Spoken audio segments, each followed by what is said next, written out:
बिस्मिल्लाहिर्रहमानिर्रहीम। अस्सलाम वालेकुम नाज़रीन कराम, इलेक्शन 2024 का बाकायदा तौर पे ऐलान हो चुका है और हम अपने चैनल पर आप लोगों की खिदमत में पाकिस्तान के जो कौमी असम्बली के मुख्तलिफ हल्के हैं उनकी तफसीलात आपके सामने रखते हैं। नाज़रीन, आज की वीडियो के अंदर डिस्ट्रिक्ट शेखपुरा के जो 4 कौमी असम्बली के हल्के हैं उनमें से एक जो कौमी असम्बली का पहला हल्का है उसकी तफसीलात मैं आपके सामने रख चुका हूँ। आज इंशाल्लाह डिस्ट्रिक्ट शेखपुरा के जो अगले 3 हल्के हैं उनकी तफसीलात आपके सामने रखूंगा कि इस वक्त मुस्लिम नून और पाकिस्तान तहरीक इंसाफ के कौन कौन से उम्मीदवार जो हैं वो मद्दे मुकाबिल हैं। सूबाई असम्बली के भी साथ साथ बताऊंगा और कौमी असम्बली के नाज़रीन बताऊंगा। नाज़रीन से गुजारिश है कि चैनल को ज़रूर सब्सक्राइब करें और कमेंट सेक्शन में अपनी आरा का इजहार ज़रूर करें।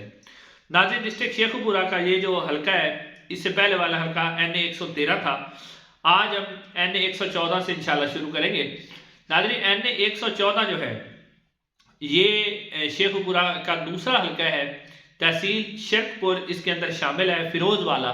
के भी कुछ इलाके इसके अंदर शामिल हैं। नाज़रीन, 2018 में यहाँ से पाकिस्तान मुस्लिम नून के राणा तनवीर यहाँ से कामयाब हुए थे। तकरीबन 20,000 से ज़्यादा वोट को लीड से वो यहाँ सिलेक्शन जीते थे और अली असगर मंडा जो है वो यहाँ से जो दूसरे नंबर पर थे पाकिस्तान तहरीक इंसाफ के। अब नाज़रीन, अगर हम 2024 की बात करें तो 2024 में यहाँ पर पाकिस्तान मुस्लिम नून के उम्मीदवार जो है वो राणा तनवीर है कौमी असम्बली के, जबकि पाकिस्तान तहरीक इंसाफ ने इस दफ़ा जो पाकिस्तान तहरीक इंसाफ के उम्मीदवार है वो अली अरशद मंडा है, जो कि अली असगर मंडा जो कि साबका MNA है उनके ये भाई हैं। तो अब अली अरशद मंडा जो है वो पाकिस्तान तहरीक इंसाफ के हिमायत याफ्ता उम्मीदवार हैं इस हल्के के अंदर, और सूबाई कौमी असम्बली के ऊपर राणा तनवीर पाकिस्तान मुस्लिम नून और अली अरशद मंडा पाकिस्तान तहरीक इंसाफ के नामजद उम्मीदवार। अब नाज़रीन, इसके अंदर जो सूबाई हल्के हैं जिसमें PP 138 है, इसमें मार मोहम्मद अशरफ रसूल ये पाकिस्तान मुस्लिम नून के उम्मीदवार हैं, जबकि उनका मुकाबला अबू ज़र मकसूद जो कि पाकिस्तान तहरीक इंसाफ के उम्मीदवार हैं उनके साथ यहाँ पर उनका मुकाबला है। नाज़रीन, इसका जो दूसरा NA 139 PP 139 इसके अंदर राणा तनवीर साहब खुद यानी कौमी असम्बली का इलेक्शन भी लड़ रहे हैं और सूबाई असम्बली से भी खुद इलेक्शन लड़ रहे हैं, जबकि इजाज हुसैन भट्टी जो है वो पाकिस्तान तहरीक इंसाफ के इस हल्के में से उनका मुकाबला करेंगे राणा तनवीर का। जबकि अगर PP 140 की बात करें तो वहाँ पाकिस्तान मुस्लिम नून ने मियाँ अब्दुल रऊफ को मैदान में उतारा है, जबकि पाकिस्तान तहरीक इंसाफ के मोहम्मद अवैस इसके अंदर शामिल है। नाज़रीन, अगर हम बात करें तो अली जो अरशद मंडा है उनका कमल का फूल जो है वो इंतखाबी निशान है। राणा तनवीर साहब जो है पाकिस्तान मुस्लिम नून की जो सीनियर लीडरशिप है यानी फर्स्ट ईयर लीडरशिप है उसमें से एक नाम है। शेखपुरा के अंदर 2 नाम बहुत ही हैं, राणा तनवीर और मियां जवेद लतीफ़। तो राणा तनवीर साहब जो है वो इस हल्के के अंदर से एक तो खुद जो है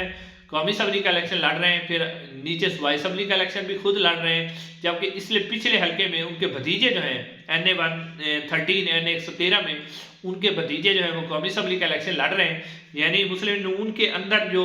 ख़ास तौर पर जो मुस्लिम नून का एक मतलब वतीरा है कि ज़्यादातर जो नशिस्तें होती है वो अपने ख़ानदान में रखते हैं। तो राणा तनवीर साहब ने भी इसी तरह किया है, एक सूबाई असम्बली की भी अपने पास रखी, कौमी असम्बली की भी, और एक कौमी असम्बली का उनका भतीजा है। जबकि जो मंडा अली अरशद मंडा है वो अपने भाई की जगह इलेक्शन लड़ रहे हैं, नए उम्मीदवार हैं।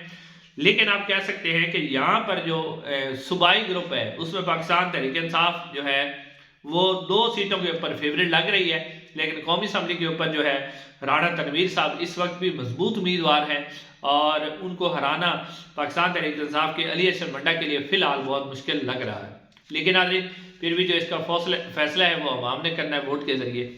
उसके बाद नाज़रीन जो इससे अगला हल्का है NA 115, ये नाज़रीन शेखपुरा जो शहर है पूरा इसके अंदर शामिल है और साथ साथ जो है कुछ देहाती इलाके भी इसके अंदर शामिल हैं। ये हल्का इसलिए है मैं कि मियां जवेद लतीफ़ पाकिस्तान मुस्लिम नून के सीनियर रहनुमा साहब का वफाकी वज़ीर, राणा तनवीर साहब भी वफाकी वज़ीर हैं। मुस्लिम नून जो है वो उनकी वजारतें भी ख़ास उनके अपने इर्द गिर्द जो लोग होते हैं उन्हीं के दरमियान रहती हैं, बाकी जो दूर दराज जनूबी पंजाब में से वजारतें वो कम ही देते हैं। तो जवेद लतीफ़ साहब इस हल्के के अंदर से 2018 में भी इलेक्शन जीते थे और इससे पहले भी वो यहाँ से इलेक्शन जीत रहे हैं। तो अब मुस्लिम लीग नून ने जो इस हल्के के अंदर मुस्लिम लीग नून के उम्मीदवार है वो मियां जवेद लतीफ़ साहब है, जो कि अराई फैमिली से ताल्लुक़ रखते हैं। جبکہ جو پاکستان تحریک انصاف کے قومی اسمبلی کے امیدوار ہیں وہ خرم شہزاد ورک ہیں، جبکہ جو خرم شہزاد ورک ہیں صاحب کا ایم پی ہیں، تو اب پاکستان تحریک انصاف نے جو ہے انہیں جو ایم این اے کا ٹکٹ دیا ہے۔ تو ناظرین اس کے اندر بھی اگر آپ صوبائی اسمبلی کے حلقے دیکھیں تو پی پی 140، پی پی 141 اور پی پی 142 تین حلقے ہیں صوبائی اسمبلی کے۔ پی پی 140 کی بات کریں تو میاں عبدالرؤف جو ہیں پاکستان مسلم نون کے امیدوار ہیں، اور پاکستان تحریک انصاف نے یہاں سے ٹکٹ دیا محمد اویس ورک کو۔ اور اگر پی پی 141 کی بات کریں تو میاں امجد لطیف یہاں سے امیدوار ہیں پاکستان مسلم نون کے، اور طیاب راشد سدھو جو ہے وہ پاکستان تحریک انصاف کے امیدوار ہے۔ ناظرین یہ جو میاں امجد لطیف جو اس حلقے میں سے صوبائی اسمبلی کا الیکشن لڑ رہے ہیں، یہ میاں جوید لطیف صاحب کے بھائی ہیں،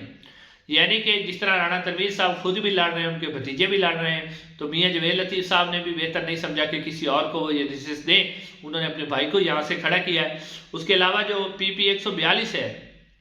وہاں سے مسلم نون کے محمود الحق لڑ رہے ہیں، اور پاکستان تحریک انصاف کے حمایت یافتہ جو امیدوار ہیں وہ وقاص محمود ہے، جبکہ یہاں پر جو ہے میاں خالد محمود جو ہے پی پی 141 میں سے استحکام پاکستان پارٹی کے امیدوار بھی ہیں، یعنی اس حلقے کے اندر، جس میں سے میاں امجد لطیف لڑ رہے ہیں۔ ناظرین یہ حلقہ بھی جوید لطیف صاحب ایک ہیوی ویٹ ہیں، اور شیخ پورہ شہر کا حلقہ ہے، شہری علاقے میں پاکستان تحریک انصاف کی مقبولیت بہت زیادہ ہے، لیکن میاں جوید لطیف صاحب جو ہے ایک مضبوط کینڈیڈیٹ ہیں، اگر وہ ہار جاتے ہیں تو بہت بڑا اپ سیٹ ہوگا، ادروائز جو ہے میاں جوید لطیف صاحب کی پوزیشن جو ہے اس حلقے کے اندر وہ بہت مضبوط ہے۔ صرف ان کے لیے ایک مطلب آپ کہہ سکتے ہیں کہ نیگیٹو پوائنٹ ہے کہ ان کا جو پینل ہے صوبائی اسمبلی کا وہ بھی ان کے قریبی لوگ ہیں، جبکہ پاکستان تحریک انصاف کا جو پینل ہے وہ تقریباً تمام برادریوں میں سے جو لوگ انہوں نے لے کر اس کو پینل بنایا ہے، لیکن بہرحال آپ کہہ سکتے ہیں کہ میاں جوید لطیف صاحب جو ہے اس حلقے کے اندر بہت زیادہ مضبوط ہے۔ ناظرین اس کے علاوہ اگر آپ بات کریں اس سے اگلا حلقہ جو ہے این اے 116، این اے 116 جو ہے یہ جو شیخ پورہ ڈسٹرکٹ ہے اس کا آخری حلقہ ہے قومی اسمبلی کا، چوتھا حلقہ، جو کہ تحصیل صفدر آباد اور فروخ آباد کے بھی کچھ حصے اس کے اندر شامل ہیں۔ ناظرین یہاں پر اگر آپ دیکھیں تو پاکستان مسلم نون نے جو ٹکٹ دیا ہے وہ سردار محمد عرفان ڈوگر یہاں سے قومی اسمبلی کے پاکستان مسلم نون کے امیدوار ہیں، جبکہ ان کے مقابلے میں جو خرم منظور منج ہیں جو کہ پاکستان تحریک انصاف کے حمایت یافتہ امیدوار ہیں، خرم منظور منج بھی پہلے ممبر قومی اسمبلی رہے ہیں، جبکہ سردار محمد عرفان ڈوگر صاحب بھی پہلے ممبر قومی اسمبلی رہے ہیں۔ ناظرین اگر ہم پی پی 143 اور پی پی 144 کی بات کریں جو اسی کے اندر صوبائی اسمبلی کے حلقے ہیں، تو پی پی 143 میں اشتیاق احمد پاکستان مسلم نون کے امیدوار ہیں جو کہ شیر کے نشان پر لڑ رہے ہیں، اور پاکستان تحریک انصاف کے حمایت یافتہ امیدوار ہیں شیر اکبر خان یہاں سے اس حلقے کے اندر۔ اور پی پی 144 کی بات کریں تو وہاں سے پاکستان مسلم نون کے جو امیدوار ہیں چودھری سجاد حیدر گجر ہیں جو کہ وہ امیدوار ہیں، اور سرفراز ڈوگر جو کہ پاکستان تحریک انصاف کے امیدوار ہیں۔ ناظرین اس حلقے کے اندر یہ کہنا قابل از وقت ہوگا کہ کون سا امیدوار جو فیورٹ ہے۔ ناظرین یہاں پر اگر آپ دیکھیں تو دونوں امیدوار جو ہیں ایک تو قومی اسمبلی کے بھی تگڑے امیدوار ہیں، دونوں کا بڑا ٹف مقابلہ ہے، اور جو صوبائی اسمبلی کا پینل ہے وہ بھی بہت مضبوط ہے، اور پھر یہ جو حلقہ ہے یہ زیادہ تر جو ہے دیہاتی علاقوں پر مشتمل ہے، اور دیہاتی علاقوں میں قدر پاکستان تحریک انصاف کی جو مقبولیت ہے وہ کم ہے، اور وہاں دھڑوں اور برادریوں کا ووٹ زیادہ ہے۔ تو اب جو منج فیملی ہے وہ بھی کافی مضبوط ہے، جبکہ ڈوگر فیملی بھی بہت مضبوط ہے۔ ڈوگر فیملی کے جو ایک سرفراز ڈوگر ہیں وہ منج فیملی کے ساتھ مل کے الیکشن لڑ رہے ہیں، تو ایک بہت ہی زبردست مقابلہ اس نشست پہ آپ کو دیکھنے کو ملے گا، یعنی یہ کہنا قبل از وقت ہوگا کہ اس نشست کے اوپر کون فیورٹ ہے۔ ناظرین انشاءاللہ اگلی ویڈیو آپ سے ملاقات ہوگی۔ السلام علیکم ورحمۃ اللہ۔